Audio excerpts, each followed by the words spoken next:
5 erreurs quand on commence sur YouTube. Voilà, je constate qu'on fait tous les mêmes erreurs.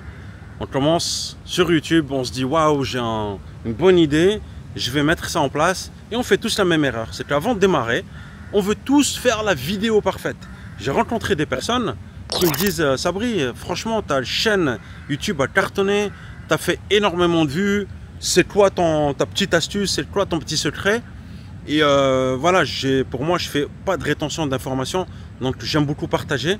Ça me fait énormément plaisir et c'est la raison pour laquelle je partage ça aussi avec vous. C'est que quand tu démarres YouTube, tu as envie d'être perfectionniste.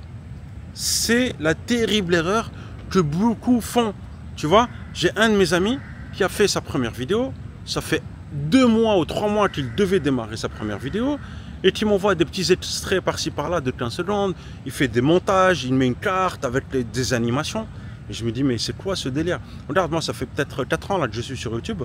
Je sors, je m'en fous, je regarde même pas si je suis coiffé ou pas. Je prends la caméra et je commence à parler. Parce qu'en fait, il ne faut pas être perfectionniste. Il faut juste être authentique. Et ça, c'est quand même important. Les gens, lorsque toi, par exemple, qui regardes cette vidéo-là, tu es peut-être dans ton salon, tu es peut-être dans tes toilettes, je ne sais pas où tu es, tu vois. Mais tu aimes la sensation que moi, je suis en train de te parler. Tu aimes la sensation que tu es en train de parler à un être humain. Et ça, il n'y a pas de secret derrière ça, tu vois. Donc, quand tu commences à mettre des animations, quand tu commences à mettre des cuts un peu de partout, quand tu commences à faire que ça devient robotique, en fait, tu vois, pas naturel. Et en fait, là, ça commence à casser quelque chose, tu vois. Donc, en fait, il ne faut pas vraiment être, perfectionniste. Voilà, la première vidéo, de toutes les façons, la première vidéo, tout le monde s'en fout. Voilà, comme ça, c'est carré, comme ça, c'est clair. Tout le monde s'en fout de ta première vidéo. Parce qu'en fait, les gens, on est là, on pense qu'on va faire notre vidéo, et on pense que ta tante, que ta soeur, que ton frère, que ton père, ils vont tous être là, ou que ta maman, elle est là, ils attendent tous sa première vidéo. Ouais. Alors, Romain, il va sortir sa première vidéo bientôt. Ouais, c'est quand qu'il la sort. Et tu as l'impression que tout le monde est là, assis, et qu'on a... Non, tout le monde s'en fout de ta première foutue vidéo. Donc, tu sors ta première vidéo, tu sors, voilà, si tu regardes cette vidéo, que ça peut avoir un impact positif, tu prends ta caméra, tu prends un téléphone, tu prends n'importe quoi, tu sors et tu tournes ta première vidéo, tu fais 5 minutes, 7 minutes, 10 minutes, on s'en fout. Parce qu'en fait, si tu veux, c'est juste briser la glace et commencer à rentrer dans un cercle vertueux. Ça veut dire que là, tu t'es bougé, tu as dit à ton cerveau, c'est bon mon ami, on a commencé à créer du contenu. Tu vois, donc commence à faire ta première vidéo, on s'en fout qu'elle soit parfaite ou pas. Ok. Le deuxième point, c'est de ne pas attendre d'avoir le meilleur matériel. Tu as des gens qui se disent ouais, mais attends, je vais avoir l'iPhone 16 là bientôt, je vais faire ma vidéo. Ou j'attends d'avoir un peu économisé, d'avoir la meilleure caméra. On s'en fout. Vraiment. Aujourd'hui, franchement, si tu as déjà un iPhone 11, 12, tu peux faire des vidéos. Tu vois, donc ça fait de là 4-5 ans déjà que tu peux faire des vidéos. Si tu as n'importe quel Samsung, les derniers Samsung, les avant-derniers ou même 3-4 générations avant, tu peux faire du contenu. Une caméra comme la mienne, tu peux faire une DJI Osmo, tu peux faire du contenu. Il n'y a pas de raison. Okay, la barrière d'entrée aujourd'hui, elle est beaucoup plus simple qu'auparavant. Donc en fait, si tu veux, tu te lèves, tu prends ton téléphone, si tu as un Nokia 3210 encore, ce que je doute fort, mais tu vas demander le téléphone à ta maman ou à ta soeur ou à ton pote et tu fais une vidéo de 5 minutes et tu lui dis qu'il te l'envoie et tu la postes. Voilà. Donc, le matériel ne doit pas être un prétexte. Et en plus, le matériel, c'est pas ça qui fait que les gens regardent ta vidéo ou pas. On s'en fout. Le truc le plus important, c'est quand même le son. Ça, on chipote pas sur le son. Le son, c'est super important. Tu vois? Pourquoi? Parce qu'on s'en fout en fait. Même si, regarde, tu vois pas l'image là, ok, mais tu m'entends. Tu m'entends et si tu veux, on peut rester encore là pendant quelques secondes. Parce que tu te dis, ouais, de toute façon, le son, tu vois, on n'a pas le droit de merder sur le son. L'image, c'est pas grave si c'est pas du 4K, si c'est du 1080p, on s'en fout, c'est pas si important, tu vois. Donc là, foncez. Il n'y a pas besoin d'avoir la dernière caméra. Donc ça aussi, ok. Le choix de la thématique, ça c'est important, ça par contre. Ça c'est important. Enfin, le point est important. Choisir sa thématique, on s'en fout. Quand tu démarres ta vidéo, on s'en fout. Ma première vidéo, moi j'ai aujourd'hui une chaîne de 140 000 abonnés sur la chaîne principale. Sur YouTube, j'ai 160 000 abonnés, sur presque 100 000 sur TikTok, sur Snapchat, je sais pas, 60, 70. Tu vois? Et en fait, tout ça, alors que quand j'ai démarré, j'étais en train de manger des plats. Je sais pas. Je prenais la caméra, je savais même pas ce que je disais. Parfois, j'allais manger des trucs, machin. Il y a des vidéos que j'avais tellement honte, là, je les ai retirées, tu vois, du début. Mais j'ai démarré. J'ai démarré. Et puis, une vidéo, on appelle une autre. Et puis, un commentaire, on appelle une autre. Et puis, tu vas voir une certaine interaction avec les gens. Hey, c'est sympa le coin où tu es. C'est où? Tu peux me donner l'adresse? Tu vas lui dire, ouais, c'est là, c'est en Thaïlande, c'est sympa. Ah ouais, mais tu es en Thaïlande. Mais comment tu as fait pour aller en Thaïlande? Ah ouais, tu as fait tel visa. Et c'est possible de venir travailler là-bas. Et en fait, tu vas interagir avec ton audience. Tu vois? Donc, ta thématique, c'est pas toi qui va la faire, c'est ton audience qui va la faire. C'est avec les questions que ton audience va te poser. Et en fait, si tu veux, un créateur de contenu n'est pas, on va dire, n'est pas celui qui propose, c'est celui qui est au service de son audience. Ton audience te demande ça, et tu leur fais. Voilà, tout simplement. Parce que de toutes les façons, le jour où ils vont arrêter de regarder tes vidéos, tu vas arrêter de faire les vidéos tu vas arrêter de faire les vidéos. Ça ne marche pas. S'il n'y a personne qui regarde tes vidéos, tu vas arrêter. Donc ça, c'est quand même un point primordial, il faut le savoir. Et ensuite, il y a un autre point, selon moi, qui mérite d'être creusé un peu plus. Ça, c'est le point numéro 4. C'est le storytelling. C'est quoi le storytelling? C'est c'est le storytelling, c'est pas les effets, c'est pas le montage. Certains se disent oui, mais moi, il faut que j'apprenne plein de tutoriels pour apprendre à monter. Il me faut un bon logiciel de montage, ou sinon il me faut un bon monteur. On s'en fout de ça. Est-ce que tu vois un montage avec moi là? Tu vois? Je vais te donner un exemple concret. Mes premières vidéos YouTube que j'ai commencé, les premières vidéos YouTube, sache que je savais même pas monter. Ça veut dire que je tournais une vidéo de A jusqu'à Z, sans coupure, comme ça, là, comme celle-ci, là, je suis en train de vous faire là maintenant. Il n'y aura pas de coupure, hein. Il n'y aura pas de montage sur cette vidéo-là. Hein. Là, celle que je fais là, je peux faire n'importe quoi. Je peux me tirer les oreilles, ce que je veux, ce ne sera pas coupé en montage. Juste pour vous montrer. Et ça, en fait, la première vidéo, alors je parlais, parfois tu bégayes, parfois tu fais des blancs, parfois, etc. Et il n'y a pas de montage. Et en fait, je l'ai posté comme ça. Parfois, j'arrivais à 7, 8 minutes, 9 minutes de vidéo, et je disais une connerie. Et je dis, oh merde, j'aurais pas dû dire ça.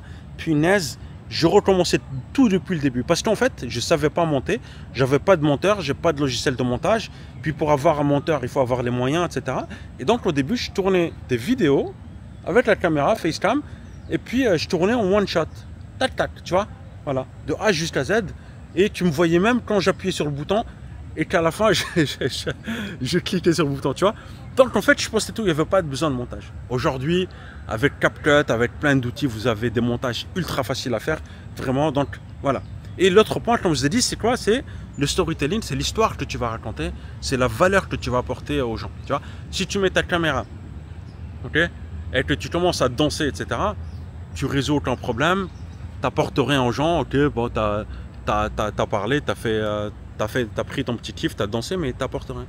Le mieux, c'est parfois de partager tes interrogations, partager tes émotions, partager ton parcours de vie, ta transformation vécue, etc. Et ça, c'est ce que les gens veulent savoir. Et c'est ça qu'on appelle le storytelling. Le storytelling, c'est quoi aujourd'hui? Le storytelling, c'est, en français, c'est storytelling, c'est l'histoire, comment on appelle ça? La narration, ok? C'est l'arc narratif, c'est ça le storytelling. Et storytelling, il y a toujours un personnage, un héros qui va subir une transformation et qui va subir des épreuves. Par exemple, dans mon cas, moi, mon envie, mon but, c'est quoi? C'est de m'installer en Thaïlande. Et ben, je vous parle de tous les problèmes, que j'ai pas pu trouver de travail, que parfois j'ai été blacklisté, que j'ai pas trouvé le visa parfait, comment on fait pour rencontrer une personne, est-ce qu'il faut payer une dot ou pas, tu vois. J'aborde plein de problématiques. Et en fait, c'est ça. Petit à petit, tu te fais ta niche. Et une fois que tu as fait ta niche, ta thématique, et ensuite tu vas avoir des interrogations pour répondre à des problématiques. Voilà, ça c'est quand même important, le storytelling, voilà, sachez-le. Donc les personnes qui veulent prendre juste une caméra et qui veulent danser ou je sais pas moi, faire des figures acrobatiques et tout ça, c'est visuel, ça faites-le sur TikTok, tu vois. Maintenant, une des raisons pour laquelle je préfère YouTube, moi, c'est parce que ça a gardé quand même cette authenticité, ce sérieux, tu vois. Je me vois mal aujourd'hui, voilà, parce que sur TikTok aujourd'hui, quand j'allume TikTok, je suis quand même assez dégoûté de voir parfois, alors ça peut être utile dans certains cas, mais je vois quand même beaucoup de contenu divertissement, danse, des trucs, des blagues, tout ça, c'est, voilà, je me reconnais pas trop. C'est pour ça que je lâcherai jamais YouTube et que, voilà, je me considère d'abord comme un YouTuber. Donc voilà, Donc dans le choix aussi de votre plateforme, choisissez une plateforme dans laquelle vous vous sentez bien. Voilà, ça c'est quand même important. Alors, on était au 4e point et là, on va aller au dernier point. Lorsque vous voulez démarrer, okay, YouTube, je veux que tu ne te poses aucune question. Tu te lèves, tu commences à tourner ta première vidéo, même si tu ne sais pas quoi dire. Tu vois, tu notes 5 trucs, ok. Tu dis, ok, là, je veux parler de ça, ok.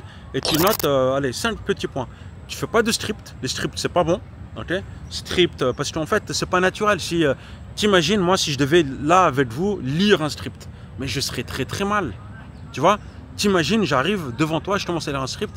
Alors, aujourd'hui, nous allons aborder les principales problématiques pour démarrer une activité. C'est pas naturel, tu n'as même pas envie de m'écouter, tu vois. Mais si tu as envie d'écouter quelqu'un, il faut quand même que ce soit naturel. Donc, tu notes juste des bullet points, 5 bullet points, et tu dis, je vais parler de ça. Tac, tac, tac, tac. Et tu argumente autour de tout ça. Mais évidemment, ça se travaille. Si aujourd'hui, vous voyez que voilà, peut-être que je suis à l'aise dans la façon de parler, etc., etc. Improviser, c'est que j'ai fait pas mal de live aussi. J'ai fait pas mal de face cam comme ça. Au début, je n'étais pas comme ça. Mais avec le temps, ça vient. Ça, il faut la pratique. Donc, le premier jour que tu te lances, ce que tu fais, c'est que tu fais 10 à 15 vidéos. Enfin, pas le premier jour, mais quand tu te lances sur YouTube, tu fais 10 à 15 vidéos sans te poser de questions. Voilà, commence pas à regarder les statistiques, combien de commentaires, combien de likes, on s'en fout de tout ça. 10-15 vidéos. Pourquoi? Parce que tu vas dire à ton cerveau, voilà comment on fait des vidéos YouTube, voilà comment on filme, voilà, tu vas faire tout le process, montage, postage, choix du titre, description, etc., etc.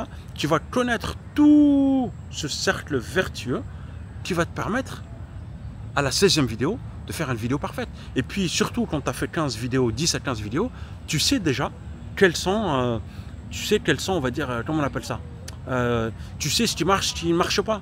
Tu vois, tu as fait la 2e, 3e vidéo qui était absolument pourrie. Et là, tu te dis, merde, la 7e, elle était bien. C'est pour ça, parce que j'ai mis ça. Et la 9e, elle était bien.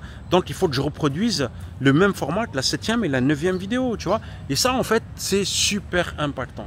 Voilà, en tout cas, si tu as des questions ou quoi que ce soit, n'hésite pas à me les poser dans la description. Alors, ceux qui me suivent depuis pas mal de temps, j'ai une chaîne principale qui s'appelle Sabritaille. Celle-ci, je l'ai renommée Sabritaille Entrepreneur parce qu'on va parler maintenant de création de contenu sur cette chaîne.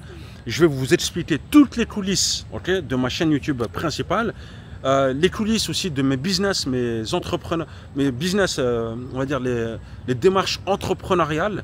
Donc j'ai monté aussi des activités en tant qu'entrepreneur sur l'expatriation, une activité où j'accompagne les expatriés.